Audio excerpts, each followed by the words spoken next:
I want to tell you something very simple, but few people truly listen. You always ask, what's the secret to success? What's the code to wealth? You want a formula, a map, and to follow it, thinking the destination is a mountain of gold. That's ridiculously foolish. The real mountain of gold is never in the external world. It's inside your head. And most people's heads, frankly, are just warehouses filled with garbage and prejudice. So, today, I'll only talk about one thing, something I've spent decades fully understanding. Your most valuable asset is your ever-evolving knowledge, and your most fatal debt is your pathetic and laughable arrogance. Many people don't understand what is the market. I'm telling you, the market isn't a place to make money. It's a massive, cold-blooded, unbuckled machine for revealing the truth. It has only one function. Day after day, year after year, to amplify all the arrogance, stupidity, greed, and fear deep within you, and then pay you back at a double price. The money you invest is merely tuition for this brutal education. I've seen far too many people who, after making a little money in a bull market, think they're God. They talk big at parties as if they've glimpsed the secrets of the universe. They'll say, "See, I told you this stock would go up." They mistake a single stroke of luck for proof of divine insight. That's the beginning of tragedy. Because once you believe you're a genius, you stop learning. Do geniuses need to learn? No. Geniuses only need to be worshipped.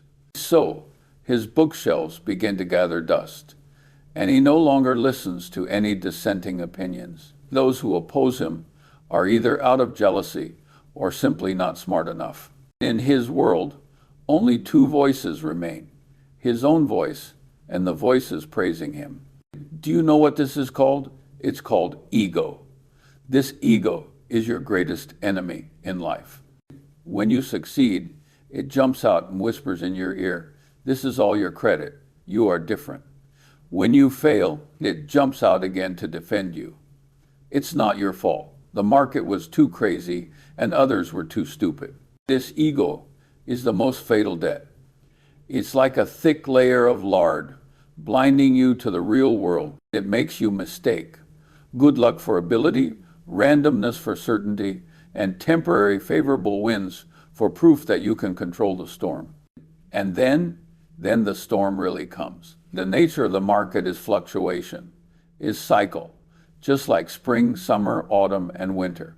It is bound to happen. When winter arrived, this genius discovered he was only wearing a thin cloak woven from arrogance.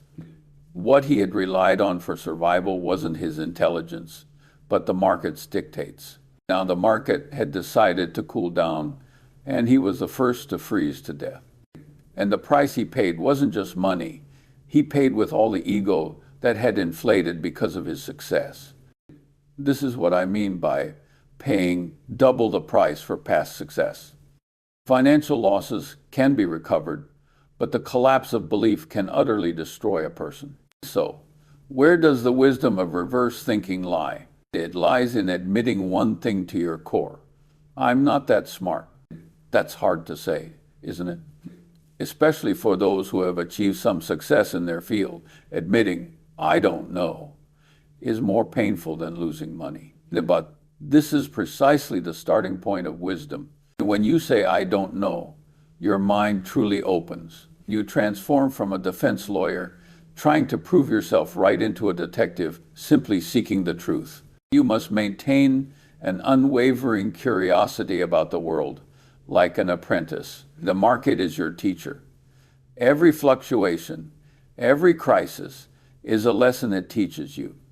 A wise person sees every failure as a valuable opportunity to revise their cognitive map. They will kneel down and humbly say, "Thank you, teacher. I've discovered another loophole I hadn't considered before." And the foolish, he'd point at the market and yell, "You're wrong. How could you do this?" It's like a sailor yelling at the sea because the waves are too big. Will the sea care? Will the market care? No.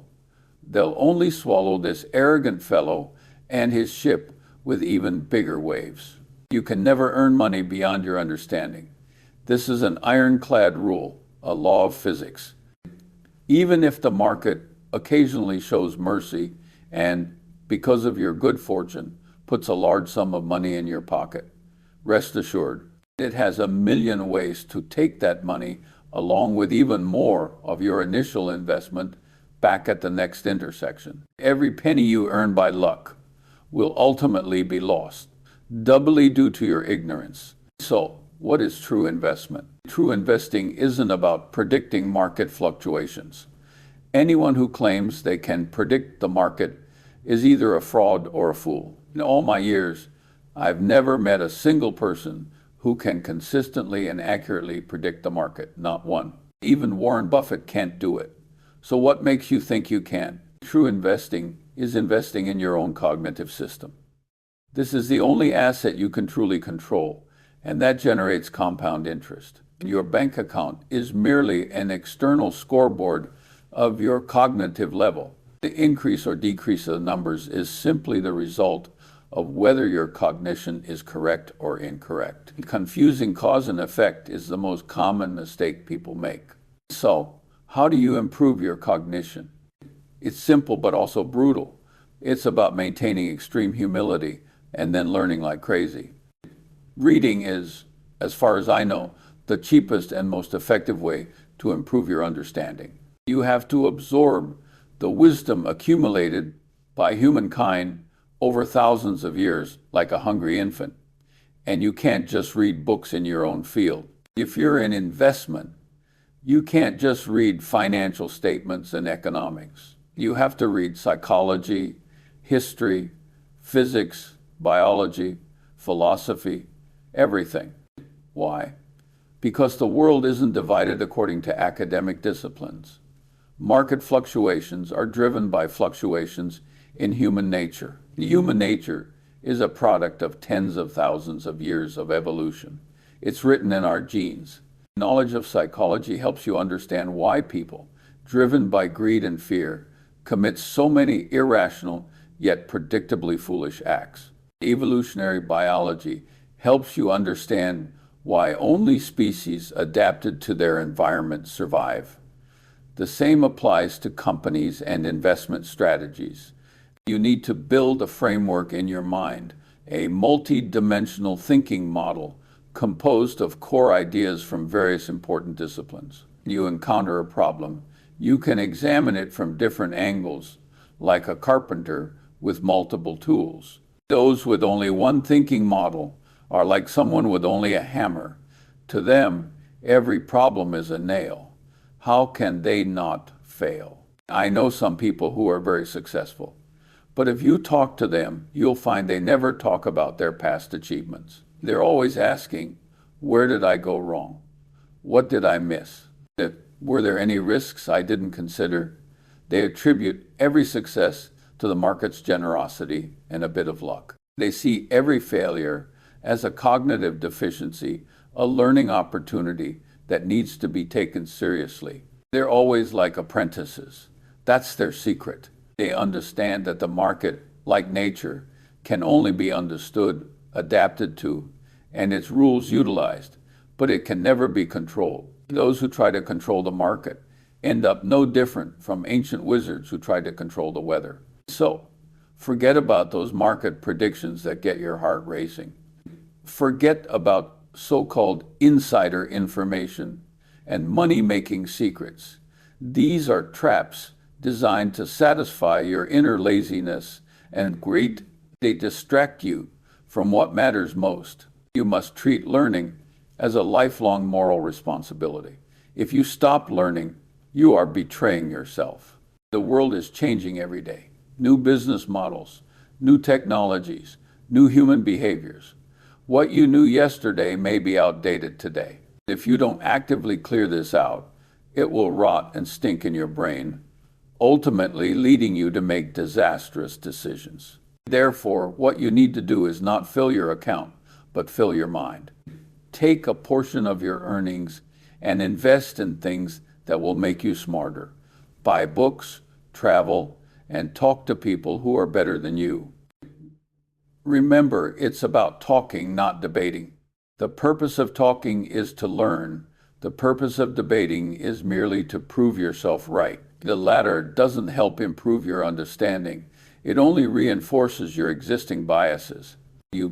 When you truly understand that understanding is your scarcest and most valuable asset, you will no longer be anxious about short-term market fluctuations. You will see everything as data from a laboratory. If it goes up, it means one of your assumptions has been validated. If it goes down, it means one of your assumptions is wrong, and you need to correct it. Regardless of whether it goes up or down, you are learning and improving. Your cognitive assets are appreciating. What is there to be anxious about?